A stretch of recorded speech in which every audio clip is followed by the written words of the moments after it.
Next question is, what is the nature of assistance Egypt offered to NATO forces during Operation Unified Protector? This is the operation in Libya. Egypt didn't offer direct military support to the alliance, but I think what is clear is that the Libya crisis made it obvious to everyone that if the international community didn't take action, there would be a massive humanitarian crisis. There would be a massacre. Colonel Gaddafi had lined up troops outside one of the major cities and had announced that his personnel would go exterminate people like rats, as I recall. And considering his history, this was no empty threat. So the Arab League, of which, of course, Egypt is an important actor, the United Nations, in which Egypt is has a very prominent voice, both called on the international community, and in this case knowing it would be NATO, to play its part in supporting the efforts of the Libyan people to have freedom and escape from this threat, to protect civilians. That is what NATO did, with Egypt's, certainly I think, political support, and our relationship with Egypt remains very strong. We are in fact in discussion with Egypt precisely on strengthening the Mediterranean dialogue, and Egypt has an active and obviously very important voice.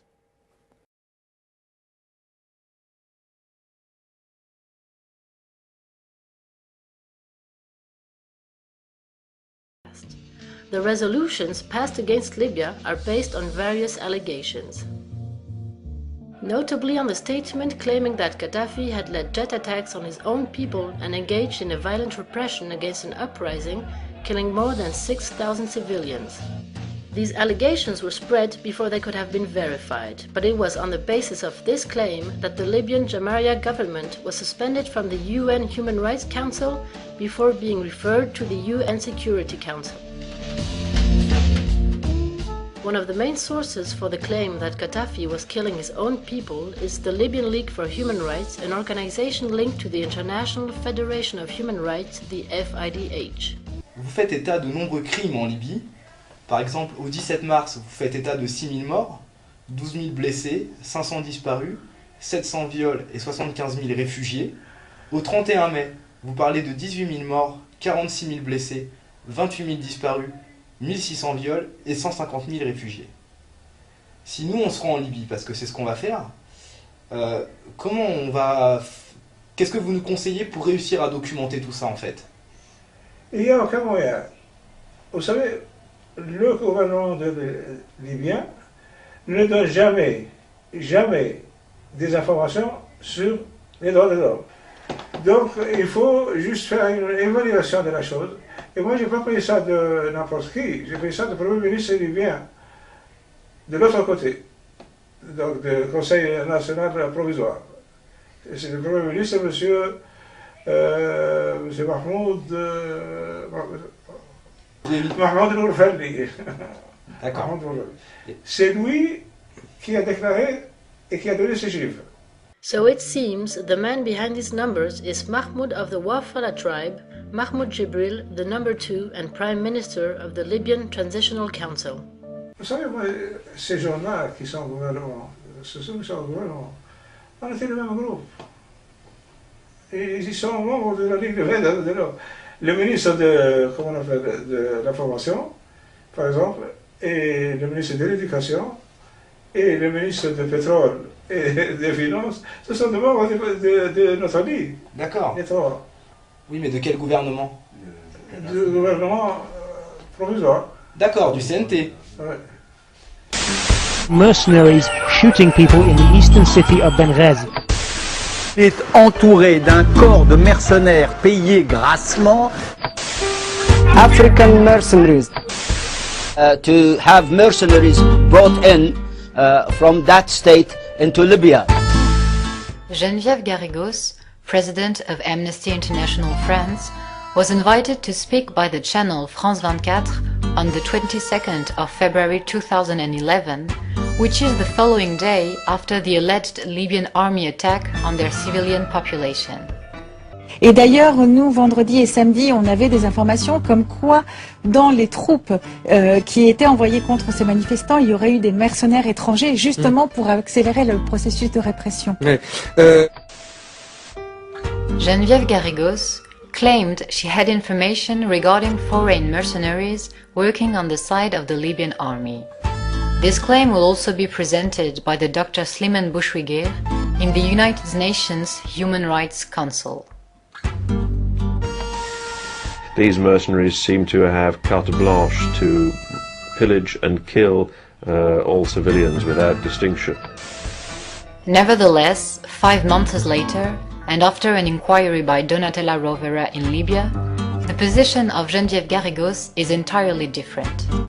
Ça a surtout été des rumeurs qui ont été colportées avec des accusations vis-à-vis de personnes qui soit étaient de peau foncée, voire noire, et qui pouvaient être des Libyens, parce qu'on oublie que les Libyens du Sud ne sont pas forcément de type arabe, ou d'autre part des étrangers, ce qui a créé une espèce de peur, de xénophobie, et certains ont été maltraités, voire battus. Bon, certains ont été emprisonnés et aujourd'hui, force est de constater qu'on n'a pas de preuves concrètes d'utilisation de forces mercenaires par Kadhafi. These rumors led to particularly dramatic outcomes. Indeed, being portrayed as being mercenaries, black Libyans were and are murdered in Libya. But broadening our military mission to include regime change would be a mistake. The task that I assigned our forces to protect the Libyan people from immediate danger and to establish a no-fly zone carries with it a UN mandate and international support. It's also what the Libyan opposition asked us to do. If we tried to overthrow Gaddafi by force, our coalition would splinter. The real intention of the operation was revealed shortly thereafter, however, in a joint op-ed in the pages of the International Herald Tribune penned by Obama, Cameron, and Sarkozy. Our duty and our mandate under UN Security Council Resolution 1973 is to protect civilians, and we are doing that. It is not to remove Gaddafi by force, they wrote in their editorial. But it is impossible to imagine a future for Libya with Gaddafi in power. It is unthinkable that someone who has tried to massacre his own people can play a part in their future government. Within a month, the true aim of the intervention to assassinate Gaddafi was confirmed when NATO forces bombed the personal residence of Saif al-Arab Gaddafi, Muammar's youngest son, in an admitted attempt to kill the Libyan leader himself. While Gaddafi himself was not caught in the strike, his son and 3 of his grandchildren were killed in the bombing. Now it is confirmed that the strike that resulted in the death of Gaddafi was initiated, organized, coordinated, and led by NATO and SAS forces. The attack began when Gaddafi was fleeing Sirte in a convoy of 75 vehicles. Drone pilots at Creech Air Force Base in Nevada launched a round of Hellfire missiles from a Predator drone aircraft, destroying the lead vehicle and prompting a French bomber to release 2 laser-guided 500-pound bombs into the center of the convoy. British SAS troops, meanwhile, coordinated the ground forces that eventually captured Gaddafi. The news of Gaddafi's death was greeted with elation by NATO leaders around the world and echoed by pundits and talking heads of every political persuasion. It cost us $1 trillion to get Saddam and $1 billion to get Gaddafi. Well, Libya says they're going to pay back the $1 billion that we spent, too. So it's going to end up being sort of free for nothing. So let's get in on the ground. There's a lot of money to be made in the future in Libya. There's a lot of oil to be produced. Boy, I tell you, these Arab dictators, they're not very original. Just like Saddam Hussein caught him in a hole. Muammar Gaddafi was a bad guy. The ostensible justification for the entire campaign, however, the charge that Gaddafi was engaged in a massacre of his own people, has since been shown to be based on falsehoods, misrepresentations, and undocumented allegations.